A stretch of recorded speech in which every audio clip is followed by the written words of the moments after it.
তো ভিউয়ার্স আমি আপনাদেরকে দেখাচ্ছি, দেখেন এই ছেলের গলার কিন্তু গলায় ফাঁসির দাগ আছে। এই জায়গায় গলায় ফাঁসির দাগ আছে, দেখেন, দেখি বাবা, দেখি গলায় ফাঁসির দাগ। আমরা অনেক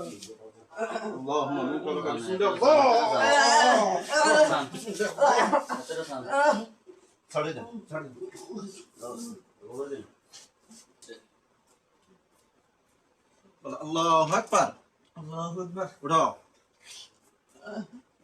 আল্লাহু আকবার। হ্যাঁ ইসরাফিল, হ্যাঁ কি হয়েছে তোমার? চেয়ারে বসো। ছেলে আপনার কি হয়? আমার ভাতিজের কি সমস্যা বলেন তো? সমস্যা এটা গত 5 মাস ধরে গলার ফাঁসির কথা বলুন। গলায় মাথা ঘাট যায় না, মাথা ঘাট ভালো লাগে না, মাথা ঘাট থেকে দায় চলে গেছে। তারপরে যায় গত কালকে যায় গাছে ফাঁসি দিছে। আমি জিজ্ঞেস করছি তুমি গাছিটাতে ব্যায়াম করে এখন তো সবসময় গাছে কিন্তু এই সমস্যাটা তোমার। তো আমি দেখছি একটা আম আছে খুব সুন্দর ফাঁকি রয়েছে, এখন আমি ফাটতে উঠছে, এখন ফাটতে উঠার পরে দিয়ে আর কি হয়েছে আর আমি করছি না, আমি ফাটতে গেছি আর এই পর্যন্ত আমি জানি, আর পরে আমি জানি না। এখন আমরা বাড়ির সবাই মানে এই মাদ্রাসা যাওয়ার কথা গত 5-7 মিনিটের মধ্যে। তো আমরা সেভিলের খোঁজ দিচ্ছি, সেভিলকে মাদ্রাসা যাবো না, রেডি হইব না, করছি রেডি আর দক্ষিণ দিকে দেখি যে মানে গলাতে ফাঁস দিয়ে ঝুলতেছে, মানে অলরেডি এসে ঝুলতেছে। এই অবস্থায় এবার সম্মানিত ভিউয়ার্স আমি আপনাদেরকে দেখাচ্ছি, দেখেন এই ছেলের গলার কিন্তু গলায় ফাঁসির দাগ আছে। এই জায়গায় গলায় ফাঁসির দাগ আছে, দেখেন, দেখি বাবা, দেখি গলায় ফাঁসির দাগ। আমরা অনেক সময় মনে করি অনেক মাদ্রাসার বাচ্চারা গলায় ফাঁসি দেয়, কিন্তু আমরা শেষ মুহূর্তে শিক্ষকদেরকে দায়বদ্ধ করি যে বাচ্চারা গলায় ফাঁসি দিচ্ছে কেন। এই বাচ্চাটার বাড়ি, আপনাদের বাড়ি কোথায়? সেনবাগ। সেনবাগ, কেমন? 8 নম্বর ওয়ার্ড। যে সেনবাগ থেকে আমার কাছে নিয়ে আসা হয়েছে। বাচ্চাটা কালকে গলার মধ্যে ফাঁসি দিয়ে ঝুলে আছে, হঠাৎ তার আত্মীয় স্বজন তাকে দেখতে পাইয়ে তারা ভিন্ন কিছু মনে করছে, পরে আজকে আমার সাথে আলোচনা করছে। আমি বলছি বাচ্চাটা নিয়ে আসার জন্য, আজকে দেখি তার সাথে জিন নিয়ে গলার মধ্যে ফাঁসি দিয়ে দিছে। ভাই আমাদের চিকিৎসা দেখে আপনার কাছে কেমন লাগছে? আলহামদুলিল্লাহ ভালো লাগছে, অনেক আনন্দ লাগতেছে। আপনি যে চিকিৎসা করছেন এটা আমার খুব পছন্দ হয়েছে। এরকম চিকিৎসা নিজের স্বচক্ষে দেখছি সব কিছু, এটা কেউ কাউকে বলা লাগে না, আমরা নিজেরা বসে দেখছি আপনি কী করছেন, আমরা সবগুলো দেখছি। সর্বশেষ ডালিমটারে আমরা জবাই করে দিয়েছেন সেটাও আমরা দেখছি, এটাতে আমরা খুব মানে আনন্দিত। দেখ আলহামদুলিল্লাহ। আমরা আমার কাছে কী বলে কৃতজ্ঞতা প্রকাশ করি সেটা ভাষা বলা প্রকাশ করার মতো না। কালকে যদি এই বাচ্চার কিছু হয়ে যেত? কিন্তু বাচ্চাও শেষ, বাচ্চার বাপও শেষ, বাচ্চার পুরো ফ্যামিলি শেষ। আমাদের যৌথ ফ্যামিলি, আমাদের সবগুলো ফ্যামিলি বাচ্চা কাচ্চা সবগুলো একজনের মনে হয়, সবগুলো আমার সন্তান।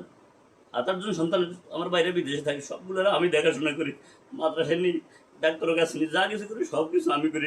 আমি আমার সন্তান মনে করি। আমি শুধু অভিভাবকত্বের কারণে আমি দুর্বল হই না, কিন্তু আমি দুর্বল হলে সব দুর্বল হয়ে যাবে।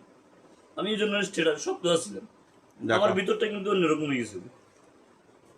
আলহামদুলিল্লাহ। বাবা তোমার কাছে এখন কেমন লাগে? ভালো লাগে? শরীর পাতলা মনে হয়?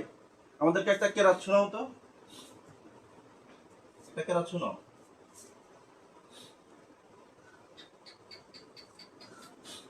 أعوذ بالله من الشيطان الرجيم بسم الله الرحمن الرحيم والضحى والليل إذا سجى ما ودعك ربك وما قلى وللآخرة خير لك من الأولى ولسوف يعطيك ربك فترضى ألم يجدك يتيما فآوى ووجدك ضالا فهدى ووجدك عائلا فأغنى فأما اليتيم فلا تقهر وأما السائل فلا تنهر وأما بنعمة ربك فحدث মাশাআল্লাহ।